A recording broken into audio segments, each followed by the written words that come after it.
what's going on? It has certainly been a while, and I'm coming at you with a new game, a new game, a new game. This game is Divinity Original Sin 2. Some of you may have heard of this game.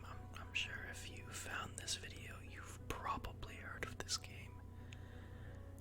It's not a super unknown game, but it's one of those that I'd consider to still be kind of a hidden gem. This game is turn-based combat, but it is quite literally the best turn-based combat I've ever played, and this game is absolutely amazing. You can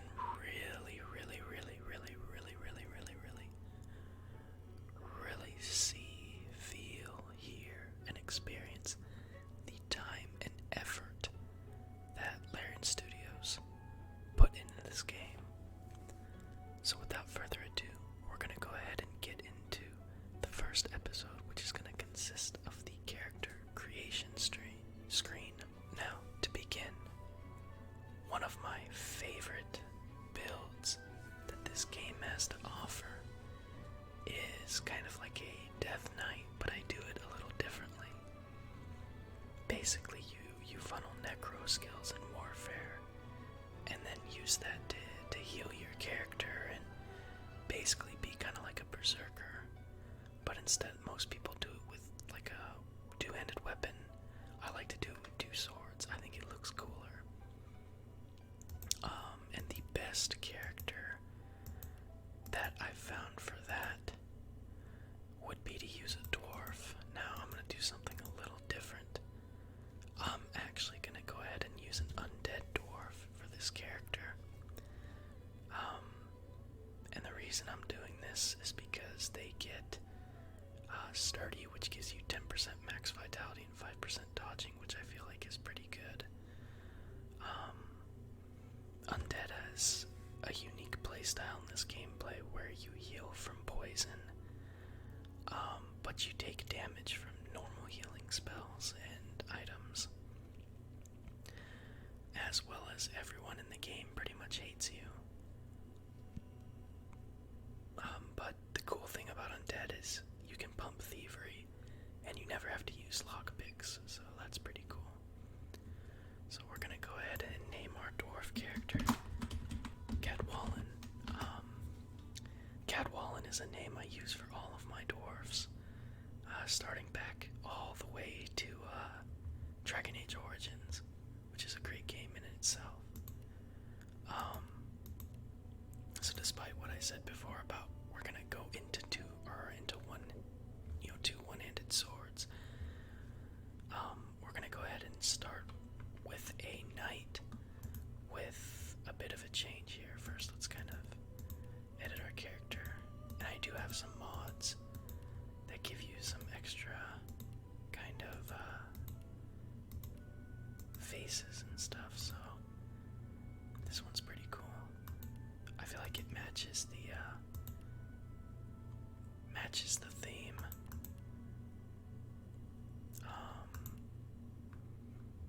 And we'll just go with the skull.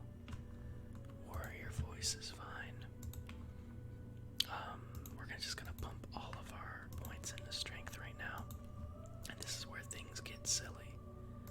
So we're gonna take off two-handed and put a point, not into necromancer immediately. We're actually gonna do polymorph, because polymorph has some really crazy good skills, and then pump thievery. Polymorph also gives you an extra point to spend, so we'll put that into strength as well. We'll go ahead and remove crippling blow and add tentacle lash. This ability does so much damage, it's crazy, and it scales really stupid well with strength.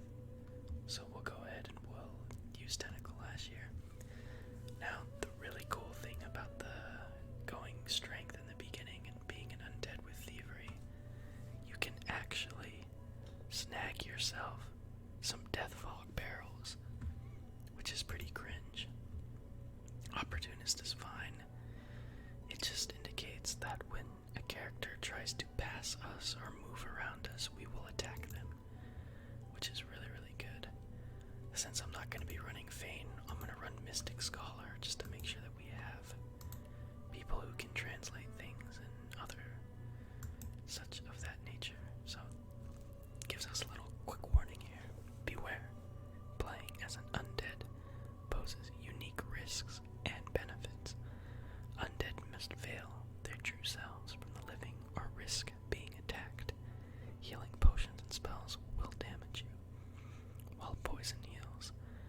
Undead can pick locks with a bony finger alone and can survive the scourge of death fog.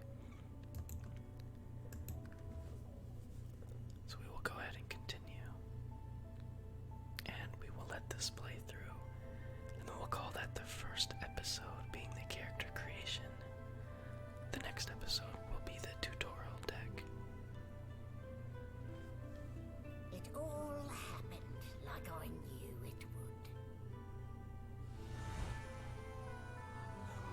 A single drop of source magic.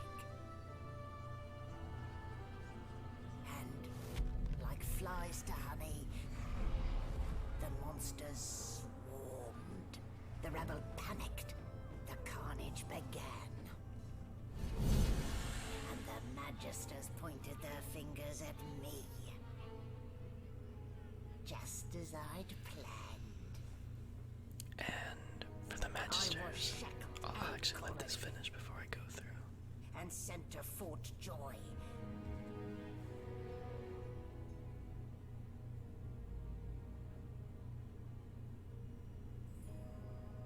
I'd come here to kill Godwoken. But instead I became part of their story.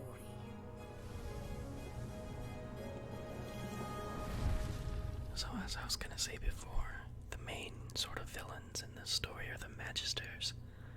But if you really break down their philosophy, yeah, they've got a lot of bad eggs, but like, you can't exactly blame them, because what is going on is there are characters who can use a special type of magic called Source, which basically is just really crazy good magic. And it draws the Voidwoken, which most of your normal folk can't fight off. So it's basically, by using any kind of source, it's attracting literal demons that are killing everybody. So the magisters are trying to basically silence source users from being able to use source. So we'll go ahead with this little bit of intro dialogue. So, still a bit groggy, are we? Don't worry, the sedative will wear off soon enough. Easy now. No need to hurry. Get your bearings, then report to me upstairs. And then she releases us.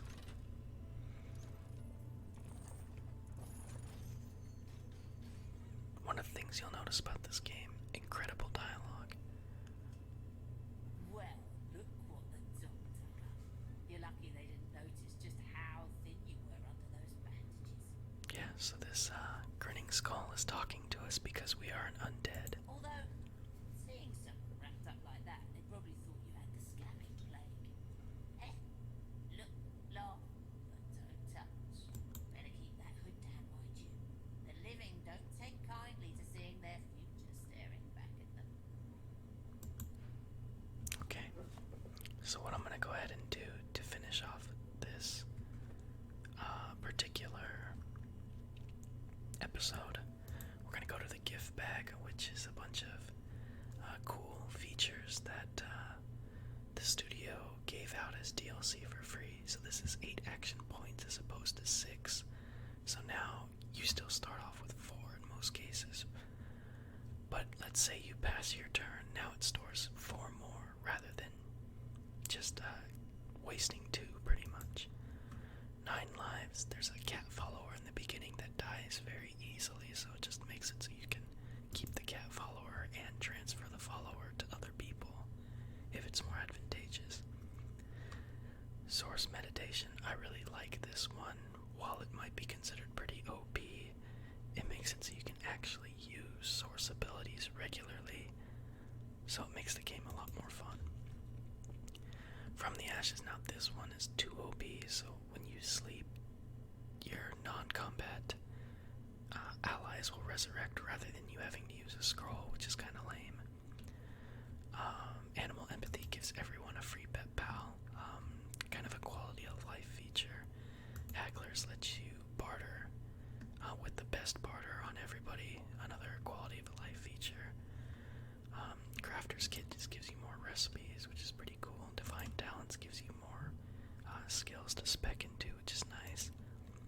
Spear Vision makes Spear Vision last when you use it, and widens it so you can see more ghosts and stuff. Joy Magic Mirror is definitely a must because it lets you respec your party members to where you need them to be in the beginning rather than having to get all the way to the second act, which is super nice. Pet Power just gives more quality of life to summoning classes. Sorcerer Sundries, so basically if you get a piece of gear that you really like and it really works for you, you can buy these pretty expensive Sorcerer Sundries and combine them with your item based off of the rarity, and it will bring it up to your level, so it's really, really nice. And Endless Runner just gives you a buff to where you run really fast, which is nice for getting around the island. So we'll go ahead and we'll apply those.